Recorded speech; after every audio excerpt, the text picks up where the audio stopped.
Welcome to Bible by the Fire in DAYZ, where we study the Bible by a fire in DAYZ. This channel is out of control. We play survival games all week, but Sunday we set aside for this Bible study. We actually try to be a good influence, make good friends, and have a lot of fun Monday through Saturday, but Sunday especially we set aside for this Bible study.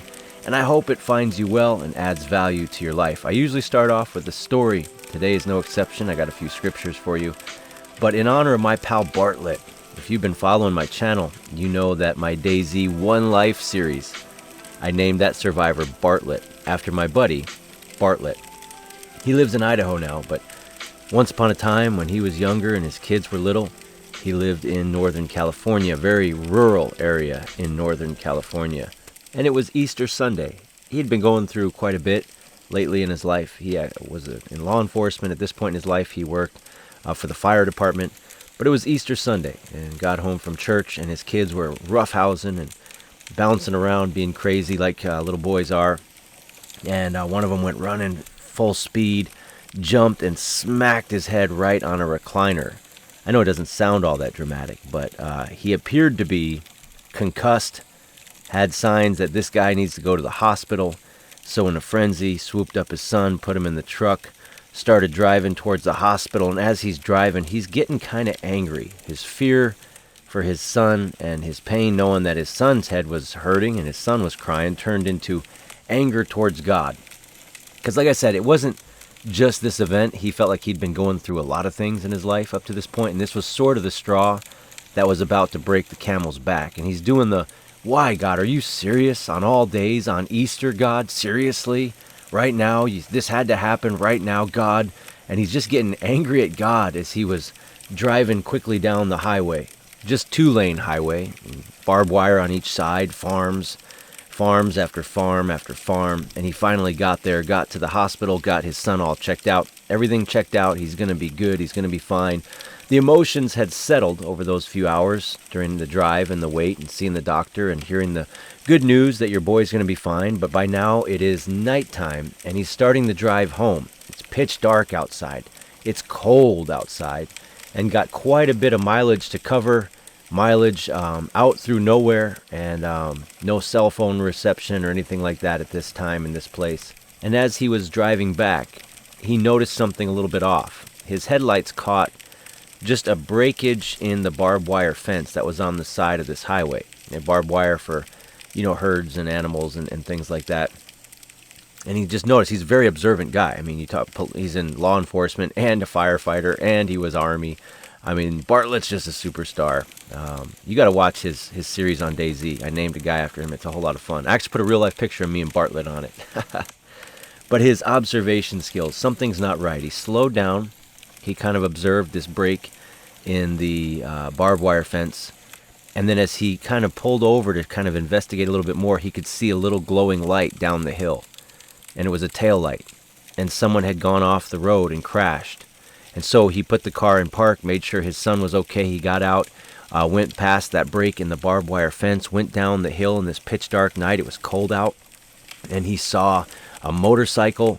And just before the motorcycle, between him and the motorcycle, was the motorcyclist. And he was in a bad way. He had crashed the motorcycle, went down this embankment, and was wrapped up in the barbed wire. And he was hardly able to move. He was bleeding. He had suffered some contact injuries from hitting the ground and rolling, and then he's bleeding as well. And Bartlett knew that this guy needed to get to a hospital. He started to try to unwind the barbed wire. And then he heard a car approaching, so he got out, waved down the car, and he knew down the road a mile or so were some houses. He instructed the driver of this car to get to those houses and call 911, and he went back down the embankment, made sure his boy was okay, brought his boy with him so he wouldn't leave him on the side of the road. And there, he couldn't quite get all of the barbed wire untangled. He didn't want to move him too much because he knew he'd been thrown from this motorcycle, but there he stayed with him, talked to him, comforted him, prayed with him, and waited for the ambulance to arrive. And the ambulance did arrive. And they got him, brought him back to the hospital. And it was a couple days later. He was at that hospital for something else. I mean, he's in this world, as in EMT, firefighter, and all that. And the doctor said, "Hey, you were the guy, Bartlett. Yeah, you were the guy who saved this guy." And he said, yeah, I remember that. What happened with him? And the doctor told him, his spleen was in a bad way. His spleen was about to rupture. Had he not gotten here within that hour, he would have died out there. And Bartlett, my pal, realized that even though he was angry with God, why, God, why? Why am I going through this today? Are you serious? It's Easter, and my son bumped his head. He didn't realize that God was doing things outside of his own borders, outside of his own sight lines. And God is always at work, and many times we don't realize God is doing things outside of the borders, the parameters of our life. And we don't realize a couple things. We don't realize how our lives are going to help and impact others for good who are in a bad spot, and vice versa. God is doing things outside of our purview, outside of our perspective, that are going to affect us for the better. He's clearing the way for us. Isaiah 55:9 says, "For as the heavens are higher than the earth, so are my ways higher than your ways, and my thoughts are higher than your thoughts." And Romans 11:33, "Oh, the depth of the riches of the wisdom of the knowledge of God, how unsearchable his judgments and his paths are beyond tracing out." And then Job, a man who suffered greatly in his life, for about a 6-month period of his life. And Romans was written by Paul, who was imprisoned for years. I mean, he suffered a lot. You look at that guy, he'd been stoned a number of times, beaten with clubs, beaten with rods, left for dead, imprisoned, arrested, gotten out, arrested again. I mean, shipwrecked, bit by a snake. I mean, that dude, he had to be a gnarly looking guy by the end of his life. He'd been through a lot. And there he is writing that the depths of the riches of the wisdom and knowledge of God are unsearchable. I mean, his paths are beyond tracing out. And Job, the man who suffered he's the icon of suffering. At the beginning of his suffering, in Job 5:9, he said, "God performs wonders that cannot be fathomed, miracles that cannot be counted." And I share this morning's Bible study with you, that story of Bartlett and these passages to say, you and I, our perspective is so limited, and we want to be like Bartlett in that truck, and all of us have those moments. Why, God, why? Are you serious? Are you kidding me right now? But on the way home, Bartlett realized, hey, had my son not bumped his head, I wouldn't have been able to save that person's life. And maybe God's doing something in their life. I mean, maybe God's working something in their life, and then it's not their time, and I had to do this, and I had to be a part of this. God was working, both to use you and to benefit you. So keep that in mind next time you're wanting to get angry at God and you don't understand why things are happening, whether it's Job, a 6-month period of his life, Paul, a whole lot in his life, Isaiah, the prophet Isaiah had hardships in his life, but all of these guys, in the end, we're able to say, as the heavens are higher than the earth, your ways are higher than my ways, your thoughts are higher than my thoughts. Oh, the depths of the riches of the wisdom and the knowledge of God, it's unsearchable, and his paths are without tracing. He performs wonders that cannot be fathomed, miracles that cannot be counted.